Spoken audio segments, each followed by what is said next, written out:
सिद्धे जय प्रसिद्धे शौर्याराणा पदम पते वंदिता अरहंते वोक्षम अरहणा तमसो। जय वृंदावन परम सत भगवान की जय। देवाली देव केदारनाथ श्री आदिनाथ भगवान की जय। एक हजार आठ श्री शांतिनाथ भगवान की जय। पार्श्वनाथ भगवान की जय। महावीर भगवान की जय।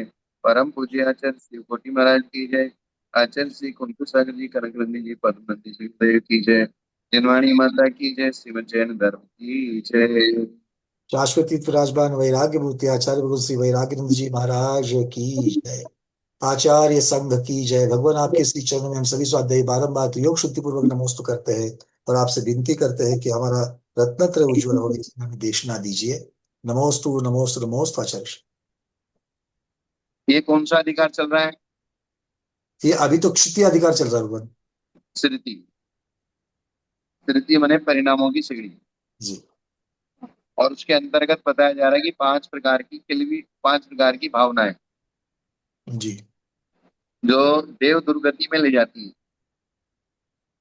ये पांच जो भावनाएं हैं और ये पांच ही प्रकार के जो देवों के भेद किए हैं, इसको देव दुर्गति बोलते हैं। जी देव दुर्गति की अपेक्षा से ये पांच भावना है।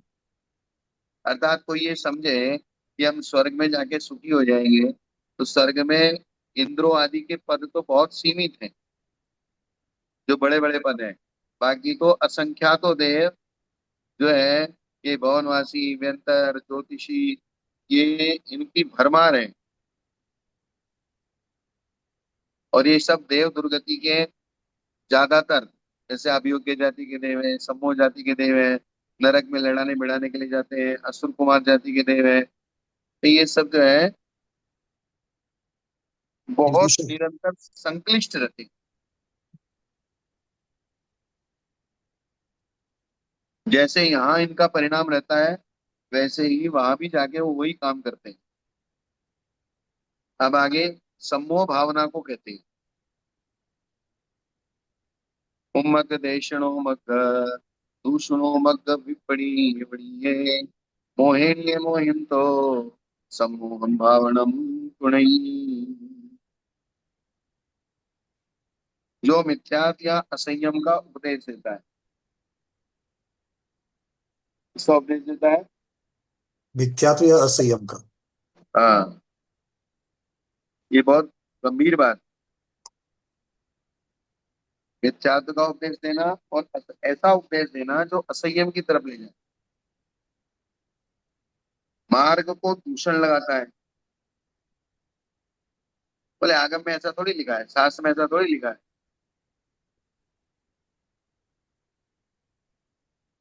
और रत्नत्रय का विरोधी है। इसका रत्नत्रय का मार्ग में दूषण लगाने वाला तो रत्नत्रय में ही विरोधी ही होगा। हाँ, मार्ग यानी कि मोक्ष मार्ग। जी। तो मोक्ष मार्ग तो रत्नत्रय रूप।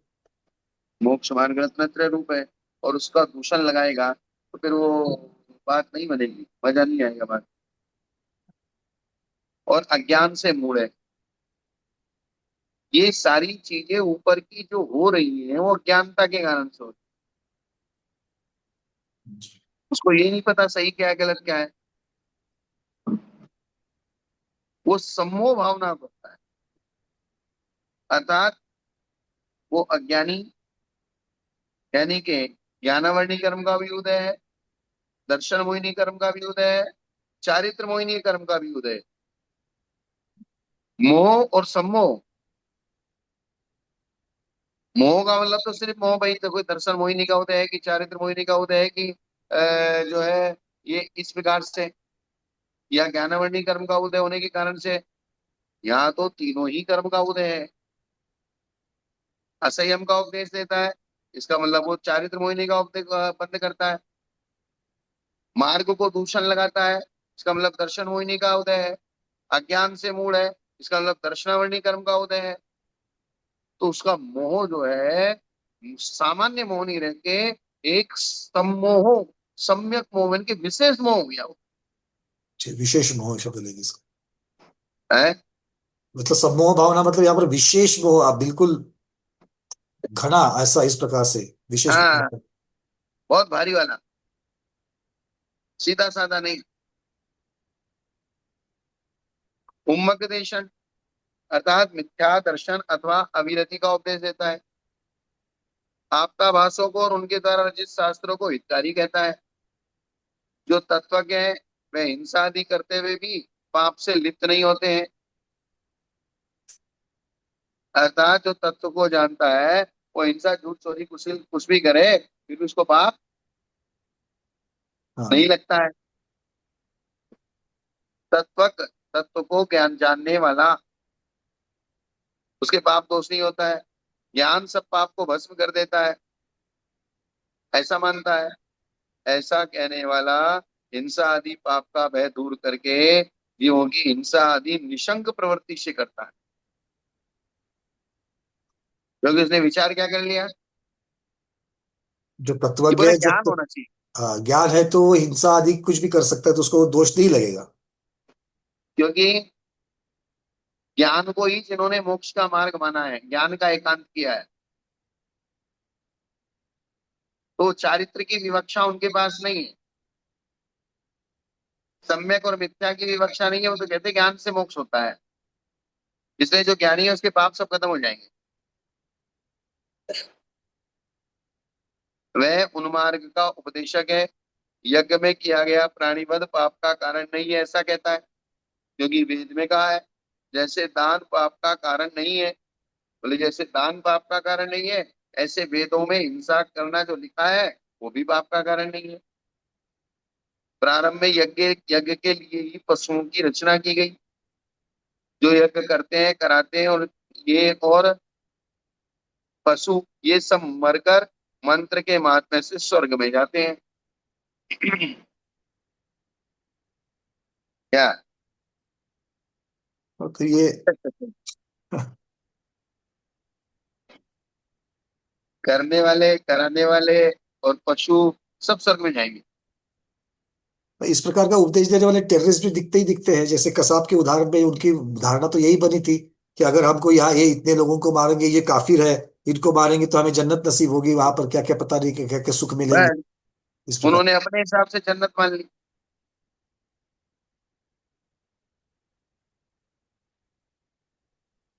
मतलब इसका मतलब सारा संसार अंधेरे में है। अंधेरे भी दो प्रकार के, एक तो ज्ञानावरणी कर्म का उदय विशेष वो अंधेरा, और एक दर्शन मोहिनी का अंधेरा, मिथ्यात्व का अंधेरा। मिथ्यात्व के कारण से अब ऐसे उपदेश देने वालों के भी अनुयायी हैं। बिल्कुल है। अब आप ये कहोगे बोल गलत बात को आदमी कैसे स्वीकार कर लेता है, गलत बात को कैसे एक्सेप्ट करता है जो साक्षात ही गलत दिखाई दे रही है। उसका रीजन क्या है। उसका तो दर्शन मोह का ही उसका है, क्योंकि उसकी उसका श्रद्धान ही विपरीत है, तो उसको इस प्रकार की चीजों को मानता है वो। क्योंकि जो मोक्ष मार्ग है, मोक्ष मार्ग के ऊपर उसका श्रद्धान होगा ही नहीं। एक ऐसी भी चीज होती है जो शब्दों की भी बहुत बड़ी ताकत होती है। जी, किस प्रकार से समझाया जा रहा है उनको। मतलब शब्दों की एक ऐसी ताकत है, हम शब्दों के माध्यम से शब्दों के जाल में आपको जो दिखाना चाहते हैं वो दिखा देंगे, हम्म। बाकी को गौण कर देंगे, खत्म कर देंगे। तो सामने वाले को ऐसा लगेगा कि हम जो कह रहे हैं वो सही है।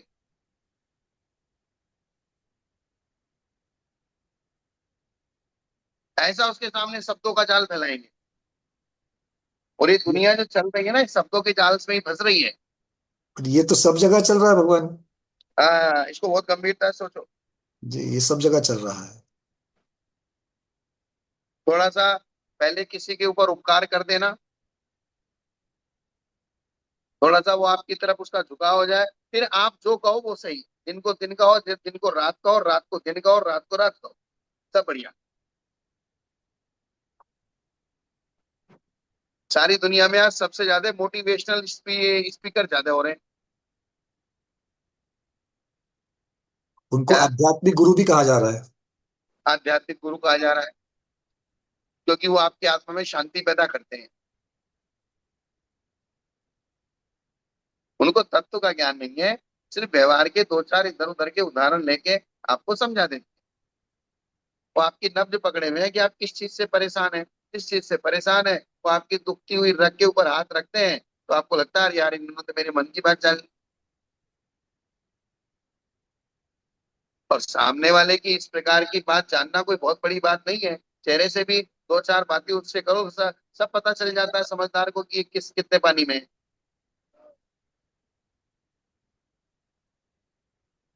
इसलिए जो मोटिवेशन हो रहा है और जो उपदेश हो रहा है, वो उपदेश प्रमाण ने निक्षेप के जाने बिना हो रहा है।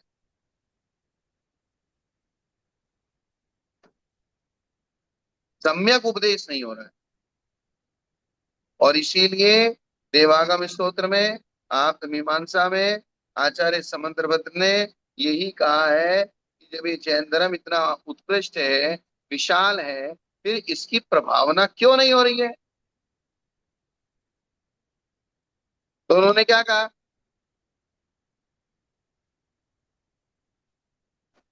कि जो वक्ता है और जो श्रोता है, वक्ता के पास प्रमाण ने निक्षेप विवक्षाएं नहीं है और श्रोता की बुद्धि कुटिल है। क्या? जी मतलब वक्ता कुटिल हो गए, उनके पास वो कुटिलता से सारी चीजें बता रहे हैं, और समझने वाले को तो अज्ञानी है, उनको तो समझ में नहीं आता, तो उसी को ग्रहण कर रहे हैं। नहीं, सिर्फ अज्ञानी नहीं है, अज्ञानी के साथ कुटिल है। कुटिल भी है उसके साथ। सिर्फ अज्ञानी होते फिर भी हम समझा देते, लेकिन उनको बात को सही तरीके से एक्सेप्ट नहीं करना है। और वक्ता जो कहता है उसके वचनों में प्रमाण नए निक्षेप आदि की जो व्याख्या होनी चाहिए वो नहीं है। इसलिए सुनने वाले भी और सुनाने वाले ही भी दोनों ही अधर्म है। ना सुनने वालों का भला हो रहा है और ना सुनाने वालों का भला हो रहा है।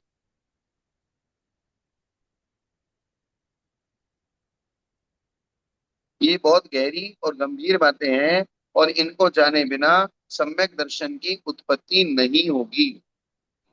और सम्यक दर्शन की उत्पत्ति नहीं होगी तो आपकी चाहे कितना भी व्रत नियम संयम का पालन करो, उस व्रत नियम संयम का पालन जीरो है। क्योंकि अगर गुणस्थान मिथ्यात्व है और आप पांचवें गुणस्थान का व्रत पालन कर रहे हैं, लेकिन गुणस्थान तो मिथ्यात्व है, पांचवें गुणस्थान वाली निर्जरा हो कैसे जाएगी। आप चाहे 11 नहीं 1100 प्रतिमा ले लो, लेकिन आपकी परिभाषा अणुव्रतियों में नहीं आएगी।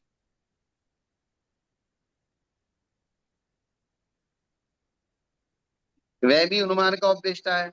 मगध उष्ण संवर और निर्जरा के तथा समस्त कर्मों के विनाश के हेतु सम्यक ज्ञान, सम्यक दर्शन और सम्यक चारित्र रूप परिणाम मार्ग कहे जाते हैं। सम्यक दर्शन, सम्यक ज्ञान, सम्यक चारित्र क्या है? ये कोई वस्तु है क्या? ये कोई चीज है? ये द्रव्य है? ये गुण है? पर्याय है? क्या है ये? है पंकज जी? ये तो गुण है। ये तो गुण है, इसकी परिणाम है, वजह से। आत्मा के परिणाम। इसको गुण नहीं ठीक कहेंगे है। भगवान? है? क्योंकि इसको जैसे हम सम्यक तो गुण, चारित्र गुण जब शुद्ध जीव में जब प्रकट होते हैं तब इसको तो गुण ही कहा गया। मतलब अब यहाँ पर परिणाम मतलब उस प्रकार की परिणति हो रही है, क्योंकि हम संसार में है इसलिए परिणाम कह रहे हैं इसको। आत्मा में जो श्रद्धान नाम का गुण है, उस श्रद्धान गुण को जब वो तत्परिणत होता है उस श्रद्धान रूप से, तब उसकी गुण की पर्याय है। हाँ, गुण की पर्याय हो रही है, तब परिणत हो रहा है, मतलब तब वो सम्यक दृष्टि कहलाएगा या सम्यक ज्ञानी कहलाएगा। ज्ञान ज्ञान गुण की पर्याय है, दर्शन दर्शन गुण की पर्याय है, चारित्र चारित्र गुण की पर्याय है। अर्थात ये आत्मा के परिणाम स्वरूप गुण है। परिणाम स्वरूप गुण, ठीक। अर्थात हम इनको जीव द्रव्य कहें, उद्गल द्रव्य कहें, धर्म द्रव्य कहें, अधर्म द्रव्य कहें, आकाश द्रव्य कहें, द्रव्य कहें, गुण कहें, पर्याय कहें, वस्तु कहें, क्या कहें, ये वाली बात। ये परिणाम आत्मा कहेंगे, के परिणाम है? गुरुदेव परिणाम कहेंगे तो फिर वो गुण की पर्याय बन जाएगी। हाँ, परिणाम कहेंगे तो गुण की पर्याय बन जाएगी। वही यहाँ लिखा है ना, सम्यक दर्शन, सम्यक ज्ञान, सम्यक चारित्र रूप, परिणाम, इसी को मार्ग कहते हैं। मार्ग का मतलब कोई रास्ता नहीं है, कोई हाईवे नहीं है। जी। जैसे उन्होंने कहा सम्यक दर्शन ज्ञान चारित्राणी मोक्ष मार्ग है, ये सम्यक दर्शन ज्ञान चारित्र मोक्ष के मार्ग है। अर्थात सम्यक दर्शन ज्ञान चारित्र रूप मार्ग पे चल के आप मोक्ष में पहुंच जाओगे। तो कौन से मार्ग पे चल के आप मोक्ष में पहुंच जाओगे? इस प्रकार के परिणामों से परिणत होने रूप मार्ग के ऊपर चलकर आप मोक्ष में पहुंच जाओ। क्योंकि बाधा रहित सुख के परंपरा से कारण है। ये रत्नत्रय किसके कारण है? अव्याबाद सुख, बाधारित सुख के। बाधा रहित सुख के परंपरा से कारण। और उस मार्ग को दूषण लगाना, ये सम्मोह जीव वाला करता है, जिसकी सम्मोह भावना होती है। ज्ञान से ही मोक्ष होता है, दर्शन चारित्र से क्या लेना देना, अथवा चारित्र से ही मोक्ष होता है, ज्ञान की क्या आवश्यकता है, ऐसा कहने वाला मार्ग का दूषक है। अथवा मार्ग का ज्ञान कराने वाला श्रुत मार्ग है, उसका जो दूषक है। मार्ग और मार्ग का ज्ञान कराने वाला, मार्ग सब में रत्नत्रय है और मार्ग का ज्ञान कराने वाला श्रुत ज्ञान है। अर्थात द्वादशांग श्रुत के माध्यम से आपको रत्नत्रय की पहचान, रत्नत्रय की परिभाषाएं मिलेंगी। अगर आपने शास्त्र को दूषित कर दिया तो रत्नत्रय भी दूषित हो जाएगा, रत्नत्रय को दूषित कर दिया तो भी शास्त्र दूषित हो जाएगा। और जो उसको दूषण देगा वो मिथ्या व्याख्यान करता है, अर्थात वो खोटा व्याख्यान करता है। रत्नत्रयात्मक मार्ग में ही प्रतिपन्न है, यह मुक्ति का मार्ग नहीं है, ऐसा मानकर उसके विरुद्ध आचरण करता है। मोह अर्थात संशय, विपर्य और अज्ञान से मोहित वह तीव्र कामी और रागी नीच देवों में उत्पन्न होता है। सम्मोह देव ऐसा क्यों करता है वो यहाँ? या तो काम के वशीभूत होके करता है या राग के वशीभूत होके करता है। क्या? जी, मतलब मोह की। यहाँ भी जिसका काम और राग बढ़ा हुआ है तो ऐसे देवों में जाएगा जहां उन देवों का काम और राग बढ़ा हुआ हो। जैसी यहाँ की उसकी भावना का संस्कार रहेगा तो उसको उसी प्रकार की देवगति मिलेगी। जैसे कोई शुक्ल लेष्या में अगर मरेगा, चाहे वो मिथ्या दृष्टि भी क्यों ना हो, तो 12वें स्वर्ग से ऊपर ही जाए।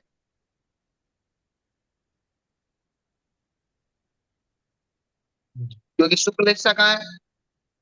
13वें से ऊपर है, 12वें, 13वें से ऊपर, 13वां 13वें हाँ, से ऊपर। 13वें से ऊपर है, तो उसके ऊपर ही जाएगा ना।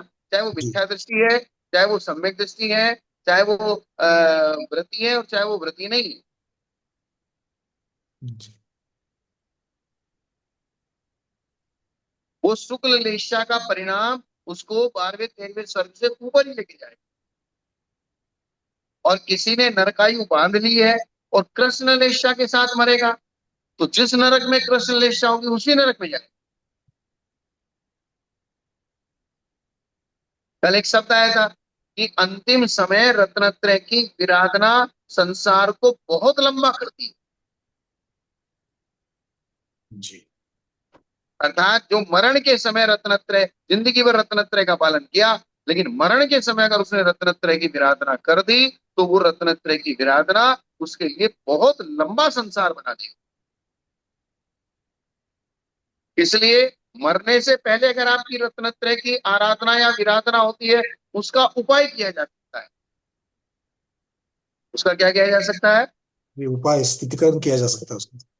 उसका स्थितिकरण किया जा सकता है। उसका प्रायश्चित किया जा सकता है, उसको जो है समझा जा सकता है। लेकिन अंतिम समय में जब समाधि का समय चल रहा है, वहां अगर आपने विराधना कर दी, वहां कोई उपाय नहीं। उसी परिणाम के साथ आप मरेंगे, और जिस परिणाम के साथ मरेंगे उसी परिणाम के अनुसार सुगति या दुर्गति आपकी होगी।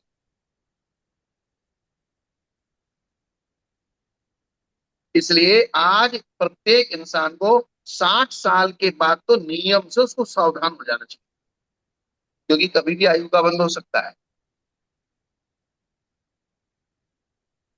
क्या हो सकता है? आयु बंद। हाँ। और आयु का बंध अगर एक बार बंध गया, फिर आप कितना ही सम्यक दर्शन उत्पन्न करो, चाहे आप ज्ञान उत्पन्न करो, चाहे चारित्र उत्पन्न करो, उस गति में उस आयु में तो आपको जाना ही पड़ेगा। वो फिर कोई उपाय नहीं। स्वाध्याय सावधानता से सुनिए, ये 60 वर्ष जो कह रहे हैं तो महाराज जी सब्सिडी दे रहे हैं, ठीक है ना। हाँ।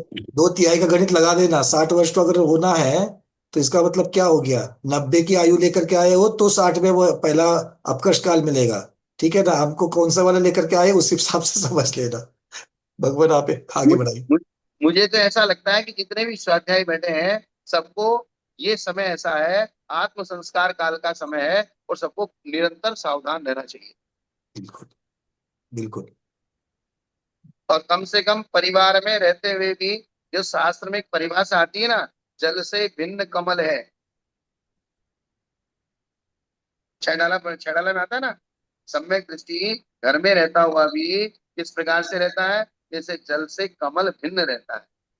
ठीक है, जब छूटेगा घर, जब छूटेगा, जब दीक्षा लेंगे तब दीक्षा लेंगे, जब कहीं जाएंगे तब जाएंगे, लेकिन कम से कम जब तक नहीं जाते हैं तब तक, अगर आपके बच्चे बेटे पोते अच्छे हैं, तो आप उनके ऊपर सब सौंप के निर्विकल्प हो जाइए। घर में रहते हुए भी साधु जैसा आचरण कीजिए। क्या? जी, घर में बैरागी, भरत चक्रवर्ती घर जैसे। में रह, ठीक है, कोई बात नहीं। आप घर छोड़ नहीं सकते, बाहर नहीं जा सकते, लेकिन घर की ज्यादा क्रियाओं में, घर के परिवारों के बीच में, आपका परिवार अगर सुंदर है, अच्छा चल रहा है, बेटे पोते आपकी आज्ञा में है, सब अपने अपने काम से लगे हुए हैं, कोई सलाह देने की भी ज्यादा आवश्यकता नहीं है। आपको अपने पास भी कोई बहुत ज्यादा धन संपत्ति सोना चांदी रखने की आवश्यकता नहीं है। सहज रूप से अपना एक कमरा फिक्स कर लीजिए, और अपना एक चैत्यालय बना लीजिए, वहीं भगवान की जो है पूजा पाठ करिए, और जो है शांति से स्वाध्याय कीजिए। शांति से अपने कार्य को ज्यादा समय अपने लिए लगाइए।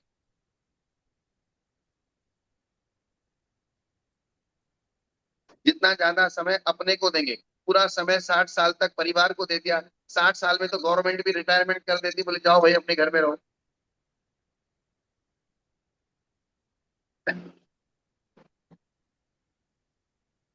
ये बातें बहुत ध्यान पूर्वक, सावधानता पूर्वक अपने जीवन को, और कहीं भी कषाय का मौका उत्पन्न हो तो कषाय नहीं करनी है किसी भी प्रकार से। कुछ कम मिल गया, ज्यादा मिल गया, अपनी किस्मत में जो है अच्छा मिले। ज्यादा बच्चे बेटे पोते बहुओं से लड़ाई झगड़ा करेंगे, बूढ़े लोग घर के अंदर रह के, तो जो थोड़ा बहुत मान सम्मान करते वो भी खत्म कर देंगे, फिर और ज्यादा संकलेश हो जाएगा। क्या होगा? जी, और जरा संक्लेशी होगा। हाँ। इसलिए ये समय की मांग है कि वो जो चाहते हैं वैसा उनको छूट दे दिया, वैसा उनको कर दिया। ठीक है, कोई बहुत ज्यादा जरूरी हो, कोई बात हो आपको लगती हो भाई ये बात कहना जरूरी है, कह दिया, नहीं तो भाई ठीक है, तुम तुम्हारे हिसाब से करो। अगर उनको रिलैक्स रखोगे तो तुम्हारी एक आध बात सुन लेंगे। अगर उनको प्रेशर डालोगे तो जो एक आध बात सुनते हैं वो भी नहीं सुनेंगे, और वो नहीं सुनेंगे तो आपके लिए संकल्प इसका कर।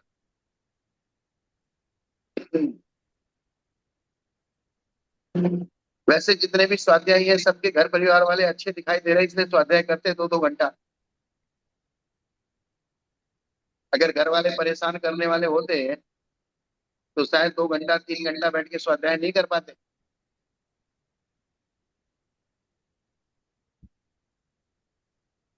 कागज पे स्वाध्याय स्वाध्याय क्या चल रहा है, उत्तर क्या है इसका। क्या घर वाले परेशान करते करके उनसे छुटकारा पाने के लिए 2 घंटे यहाँ बैठते हो। ऐसा तो नहीं है ना? नहीं, ऐसा नहीं है। और इसमें से कुछ ला सकते हैं बातें, बताओ ना इसमें। देख ले इसमें तू कर।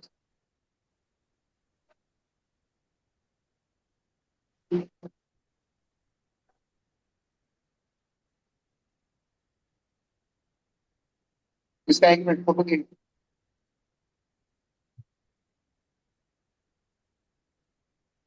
समझ रहे हैं ना बात को, 1 सेकंड में। ला,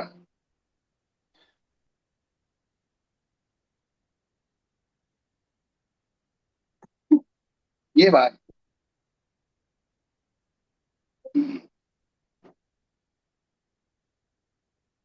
अब हमारा तो कहना सिर्फ इतना सा है, हर पल अगर हम त्रिलोक सार त्रिलोक उन्नति पढ़ेंगे, या फिर आयु का प्रकरण पढ़ेंगे, द्वीप समुद्रों की स्थिति पढ़ेंगे, ज्योतिष देवों की संख्या पढ़ेंगे, तो जो ये त्रिलोक सार त्रिलोक उन्नति है, और इसमें जो मैथमेटिक्स और गणित बताया गया है, जहाँ पल्ले की आयु, सागरों की आयु, उस पल्ले को कहना आसान है लेकिन उसको गिनना आसान नहीं है।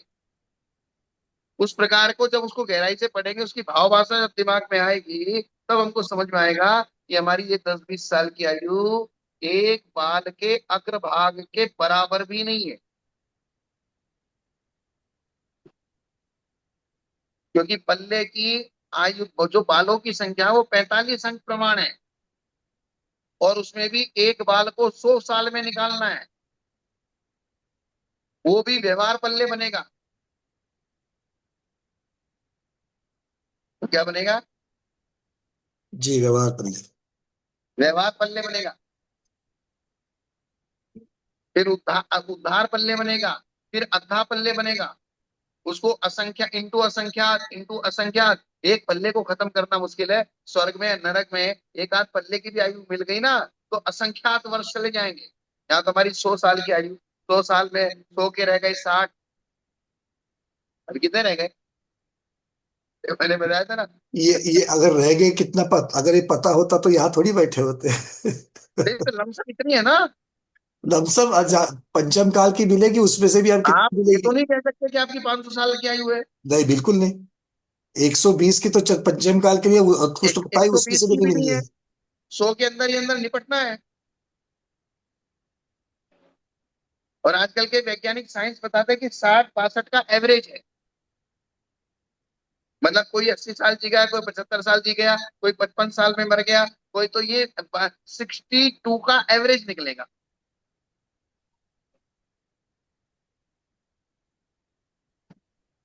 तो स्थिति क्या है? 100 के रह गए 60, आधे गए 60, 10 दे देंगे, 10 दिला देंगे, और 10 का क्या देना? हो गए 100 पूरे। क्या ये पहले ही बताया था मैंने शायद? एक बार आया था गुरुदेव। इसका क्या अर्थ है? आप ही बताइए, आपके मुखारबिंद से ठीक लगता है थोड़ा। भाई किसी को 100 रुपये उधार दिए, आधे इधर अब आधे इधर। अब उसने 100 रुपये दिए नहीं। अब बड़ी मुश्किल से फैसला हुआ, फैसला किसमें हुआ? 60 रुपए में। चल भाई 60 दे दे। तो 100 के तो पहले जब किसी को 10-20 लाख 50 लाख रुपए उधार देते हैं, तो फैसला होता है भाई 50 लाख तो नहीं दे पाऊंगा, अब मैं तो जो है 25 दे सकता हूँ। तो आदमी सोचता है 50-25 मिले वही ठीक। तो 100 के रह गए 60, 60 में फैसला हुआ। और 60 में भी थोड़े दिन के बाद, भाई मैं तो 30 ही दूंगा, 60 मेरी देने की कैपेसिटी नहीं, 30 और खत्म कर दी। फिर उसने सोचा कोई बात नहीं, 30 दे। बोले 10 दे देंगे, 10 उससे ले लेना। और बाद में बदले 10, बोले 10 काहे को मांगता है यार, 10 को क्या देना है?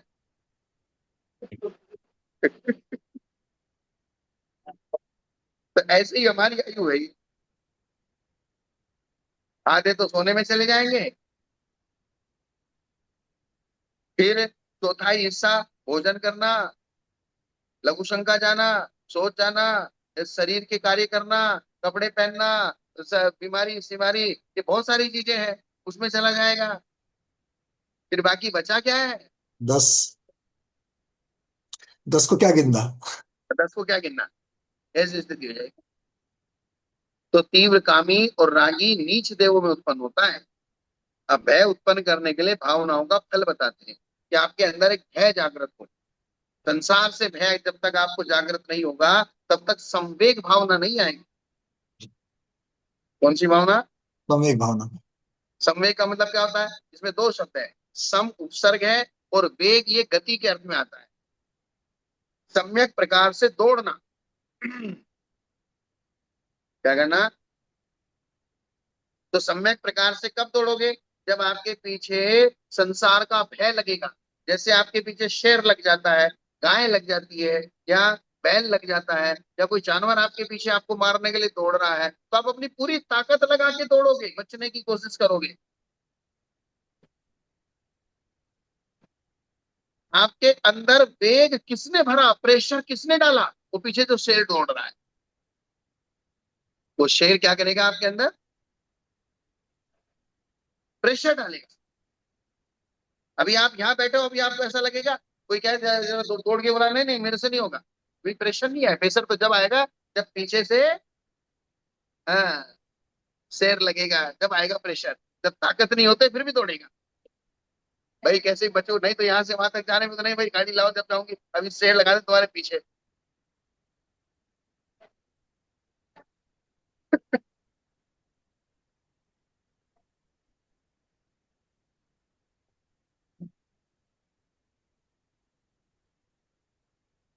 इसलिए उन्होंने कहा है कि संसार से भय होना चाहिए, और डर उस क्वालिटी का होना चाहिए जैसे पीछे शेर लगा हुआ है। ये सिर्फ शास्त्रीय चर्चा है, डर नहीं है दिमाग में। अभी तो शब्द और ज्ञान की चर्चा चल रही है। हाँ, डर की क्वालिटी बन रही है क्या? वो तो तत्परिणत होंगे तभी बनेगी। नहीं, डर को हम समझेंगे तो डर लगेगा। वही तो तभी अभी डर, डर को हमने समझा ही नहीं। डर का चिंतन ही नहीं कर रहे हैं। हाँ, ये डर है कि नहीं है। हम तो आराम से अपना दरवाजा वरवाजा बंद करके, एसी चला के, कूलर पंखा लगा के सो जाते, कोई डर नहीं है। जब ये महसूस करेंगे, चिंतन करेंगे, मेरी आई थोड़ी सी है, वो डर आपको तब बनेगा जब आप आगम में बताए हुए उस वातावरण का चिंतन करेंगे कि मैं किस वातावरण में खड़ा हूं। मैं जंगल के बीचों बीच हूँ, चारों तरफ जंगली जानवर हैं, चारों तरफ जो है नाना प्रकार की दुर्गतियां हैं, और उन दुर्गतियों में गिरने वाला हूँ, मुझे जल्दी से जल्दी कुछ ना कुछ कर लेना चाहिए। तब दिमाग में डर बैठेगा तो जाके बात बनेगी।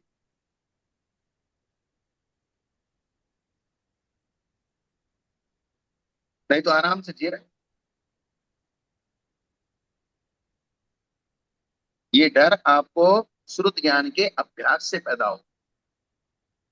श्रुत ज्ञानी तो आपको दिखाएगा नरक क्या होता है, स्वर्ग क्या होता है, देव दुर्गति क्या होती है, तिर्यंच गति क्या होती है, मनुष्य प्रेम में क्या क्या दुख है, इस पूरे तीन लोक में जीव कैसे 84 लाख योनियों में भटक रहा है, वो सारी व्यवस्था आगम बताएगा। वो वातावरण पैदा बनाएगा आपके डर का। तब जाके आपको भगने की लगेगी, चलो भगो।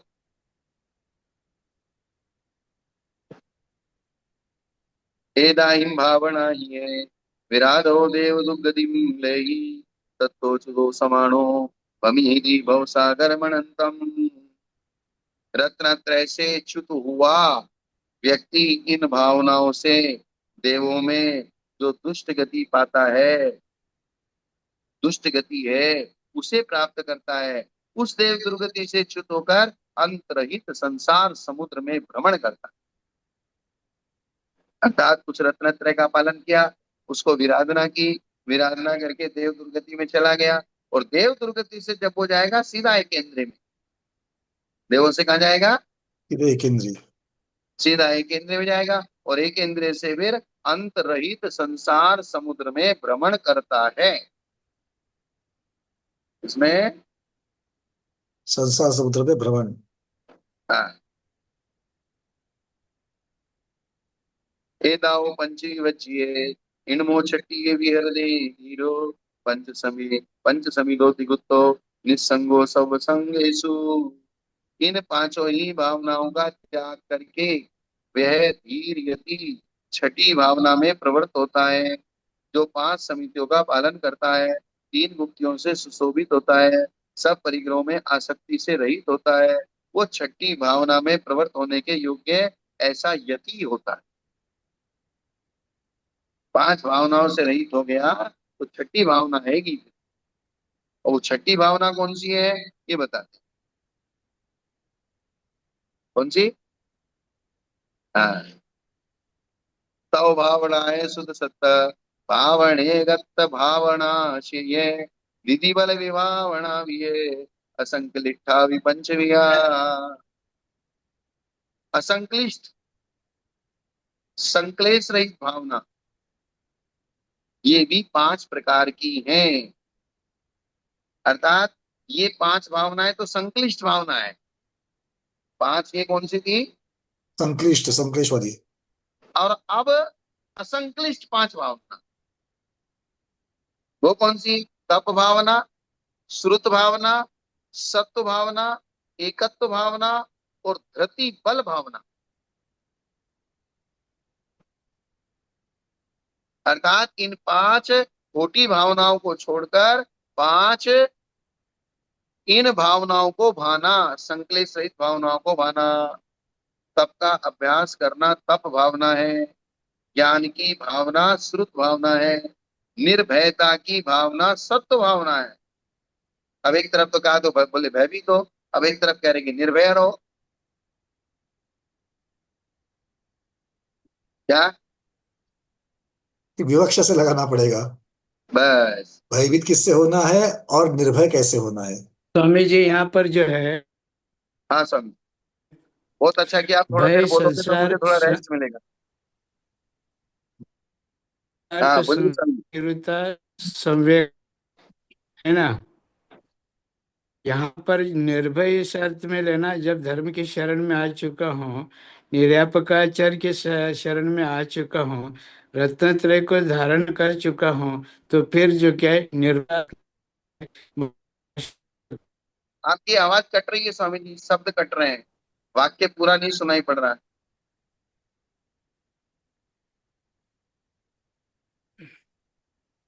यहाँ भय शब्द के 2 अर्थ है स्वामी जी। आवाज आ रहे? हाँ बोलिए। आवाज आ रही ना। हाँ एक बोलिए। तो भय होता है संसार भीरुता, संसार सही है। के दुखों से भयभीत होना, जिसको सम्यक कहा गया। तो सम्यक दृष्टि संसार शरीर भोगों से भयभीत होता है। यहाँ पर जो क्या निर्भय इस अर्थ में लिया, मैं रत्नत्रय को धारण किया हूँ, निर्व्यापकाचार्य के शरण में आ चुका हूँ, छपक बन चुका हूँ मैं। अब तो मेरा संसार किनारा आ चुका है। इस प्रकार वह आश्वस्त होकर के निर्भय रहता है। अब मैं जब रत्नत्रय धर्म की शरण में आया हूँ, तो अब संसार में मैं अनंत संसार में भ्रमण करने वाला नहीं हूँ, इस अर्थ में वो निर्भय रहता है।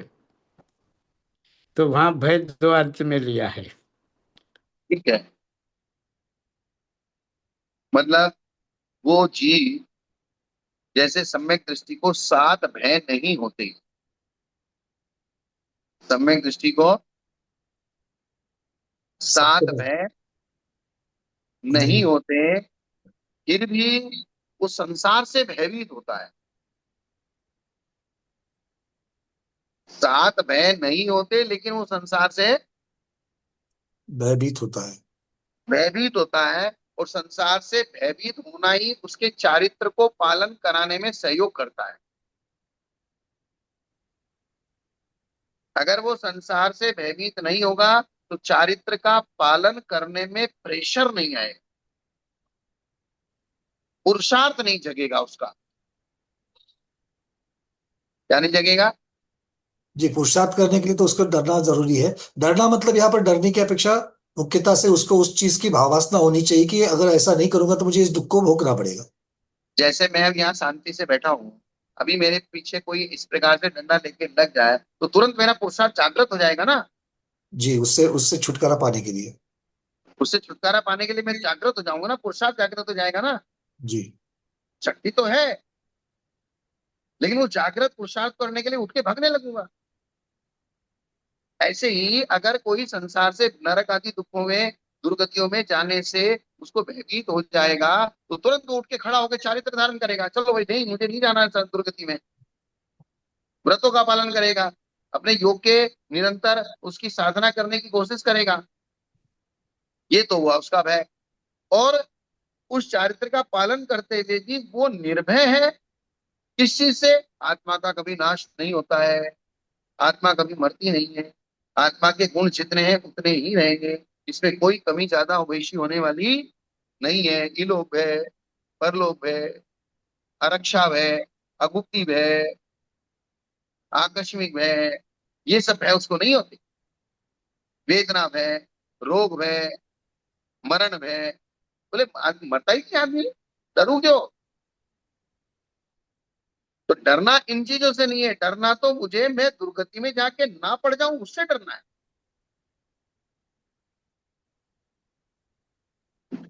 और एकत्व भावना और धृति बल भावना, मैं अकेला हूं। एकत्व भावना जब ये जीव भाता है ना तो संकलेश से रहित हो जाता है। जो दूसरे के ऊपर डिपेंड रह के बार बार ये कल्पनाएं करता है, ये मेरा है, ये मेरी सेवा करेगा, ये मेरा काम करेगा, इसके बिना मैं कैसे जीऊंगा, इसके, तो वो अगर वो ऐसे ही करता रहा तो जिंदगी भर संकलेशित रहेगा। और अगर वो एकत्व भावना को अंदर में ले लेता है, भले ही बाहर में सबके साथ रहे लेकिन इंटीरियर में उसको एकत्व भावना वाली, किसी ने काम कर दिया ठीक, नहीं कर दिया ठीक, किसी ने संभाल लिया ठीक, नहीं संभाल लिया ठीक, ये तो अकेला है, अकेला है, अकेला जाए। ये और धृति बल भावना अर्थात धैर्य। धैर्य बहुत बड़ी चीज है। क्या हुआ, क्या चाहिए? गौरव नंदी महाराज चाहिए, गौरव नंदी महाराज।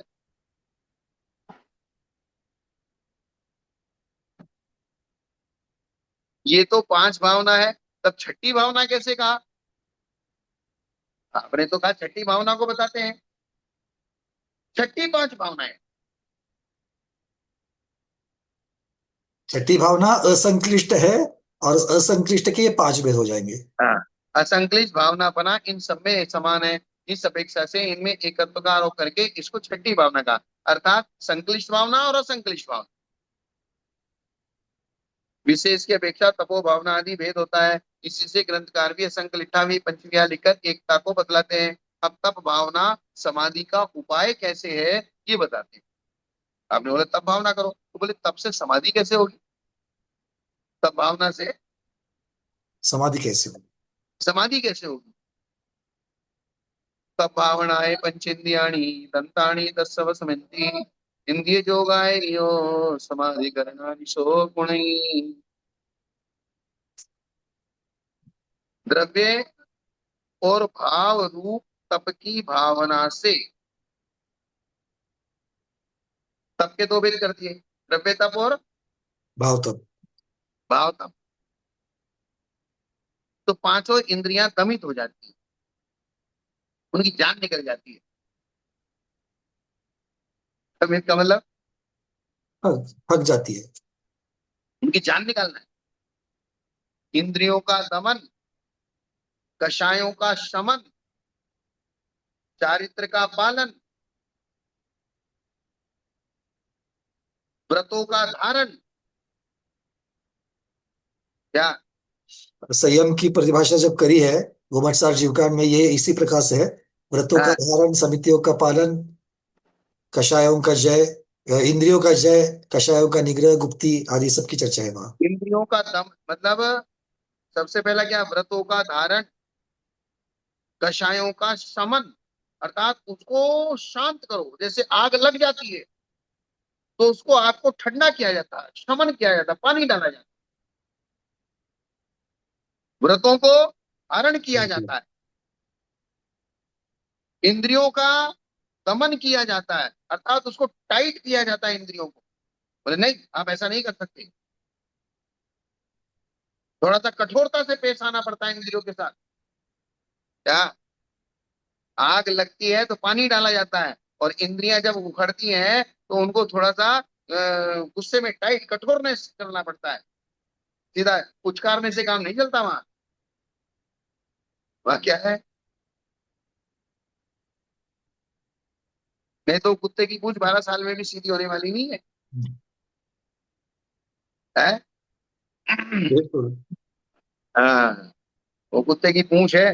बोले कुत्ते कुत्ते को बड़े प्रेम से उसकी पीठ पे हाथ फेर फेर के बोले बेटा ठीक कर ले, बोले बेटा सीधी कर ले, पूंछ सीधी कर ले। अच्छा अच्छा खाना खिला रहे हो, बोले पूंछ सीधी कर ले, तो अच्छा अच्छा खाना खिला रहे हो और प्रेम से कर रहे हो तो और ज्यादा पूंछ खड़ी हो जाएगी, ताकत बढ़ती है। उसको थोड़ा टाइट करना पड़ेगा।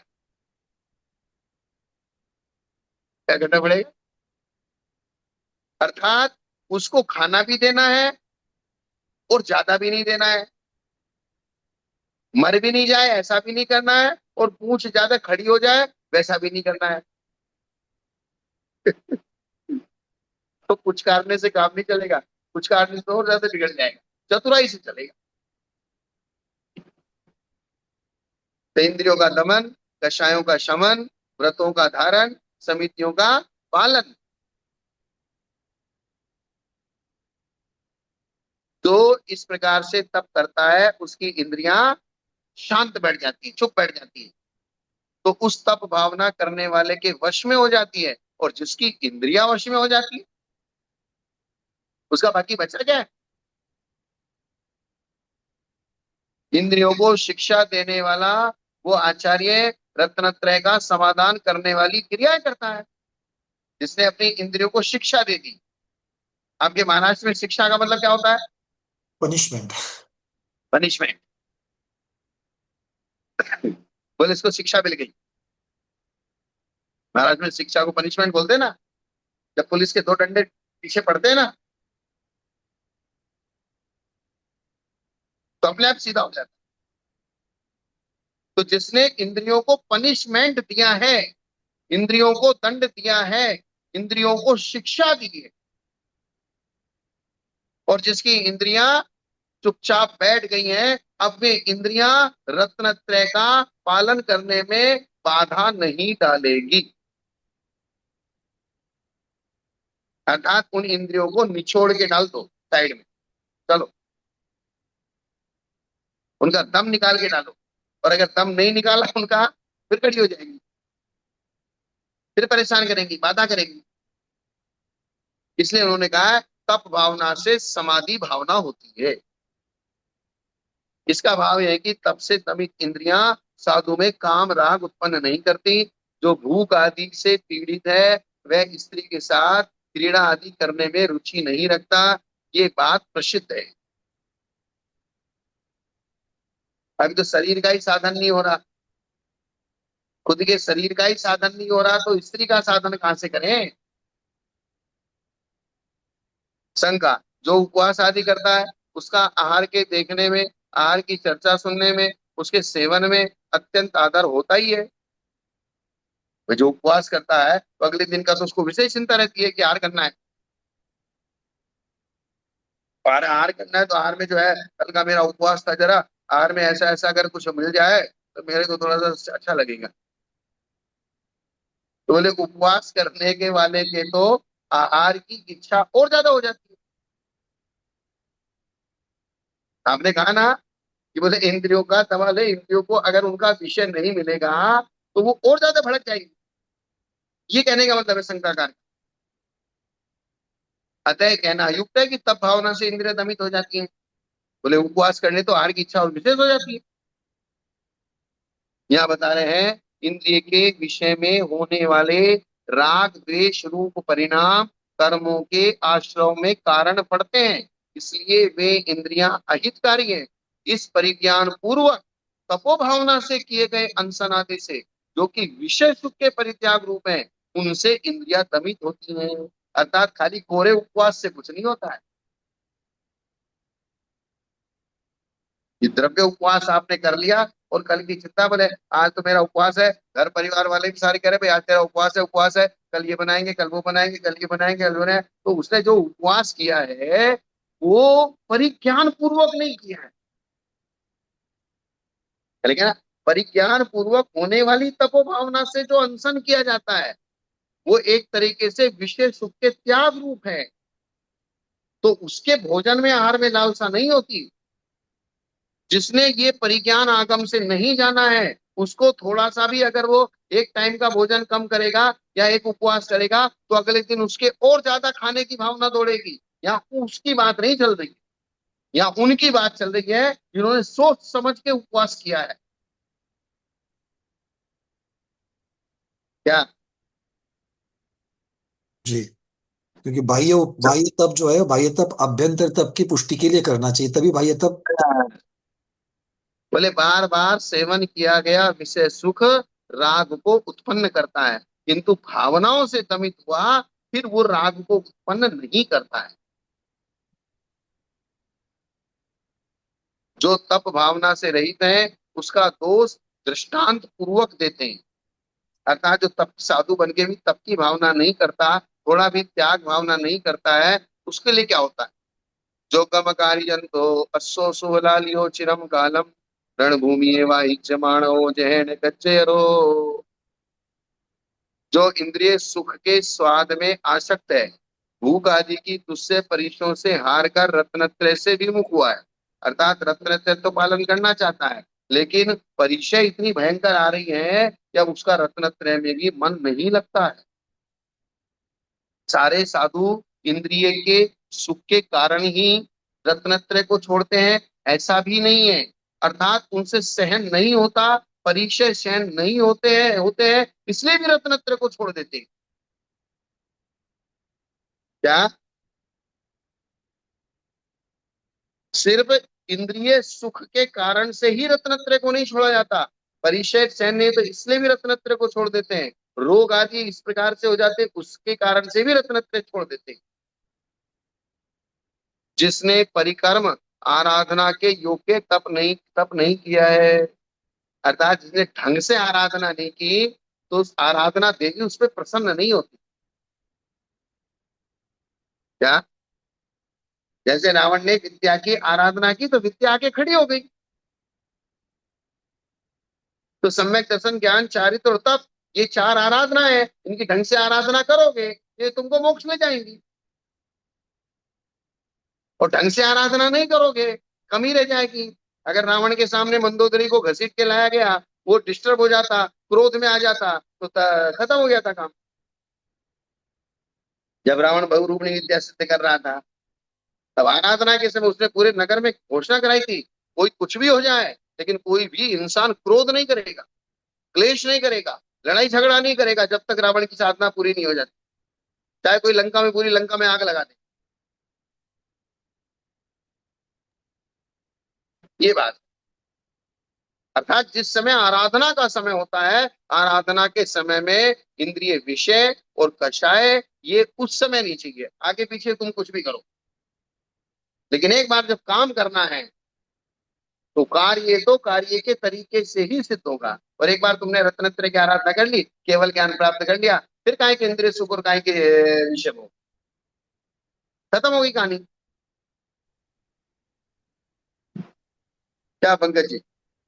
बिल्कुल भगवान, इसलिए इस प्रकार के दृष्टांत बहुत महत्वपूर्ण है। हम्म। इसलिए इस प्रकार के दृष्टांत बहुत महत्वपूर्ण है, क्योंकि वो चार गाथा को समझने से दृष्टांत आ जाएगा तो दृष्टांत बिल्कुल समझ देता है कि हाँ ये ऐसे करना चाहिए। हाँ, इसलिए कथा भाग को ला ला के यहाँ रखना पड़ेगा। जिसने परिक्रम आराधना के योग्य तप नहीं किया, वो दीन आराधना के काल में विचलित हो जाता है, और जिसने ढंग से आराधना की है वो विचलित नहीं होता है।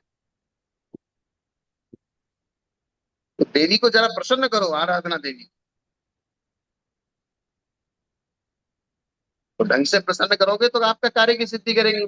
और बेढंगे से तो करोगे, हाँ हाँ ठीक है कर लिया कर लिया कर लिया, तो फिर वो काम करने वाली नहीं है आपका।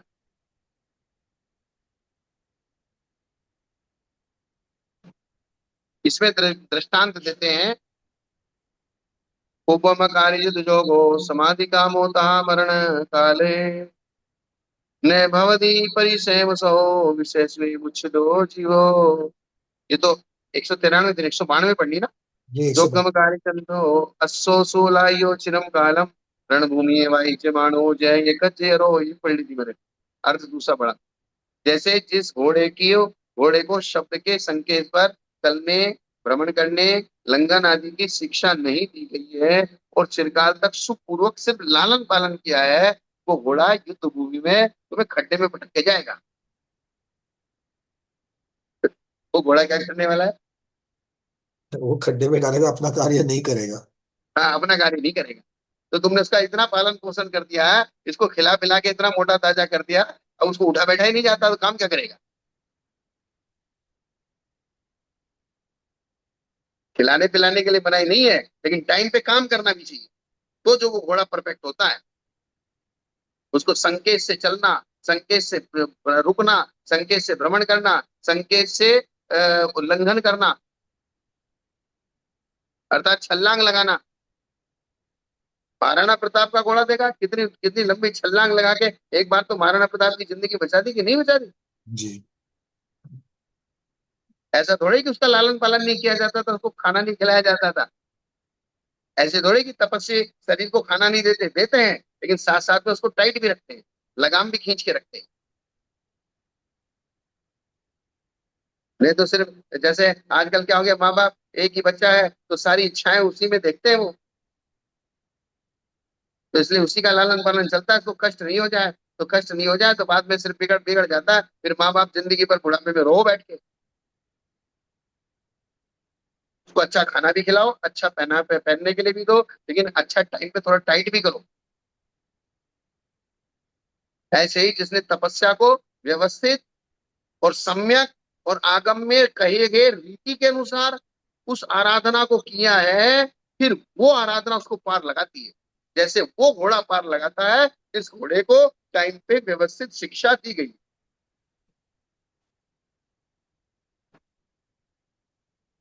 युद्ध भूमि में सवारी के लिए ले जाया गया कार्य नहीं करता, वैसे ही साधु भी जानना, अगर उसने आराधना ढंग से नहीं की तो भी काम का नहीं है।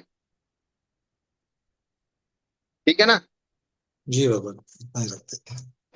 आज इतना ही। जी, आज इतना ही रखते। तो आज के स्वाध्याय को गुरुओं के श्री चरण में बारंबार नमोस्तु वंदना में इच्छा करते हुए यही पर समापन करते हैं। जय हिंद, जय वस्तुपाल जी हंस भारत। रहे हैं बहुत देख देख के। हाँ भगवान। वस्तुपाल जी जरा ज्यादा ही हंस रहे हैं। वस्तुपाल जी, अच्छा।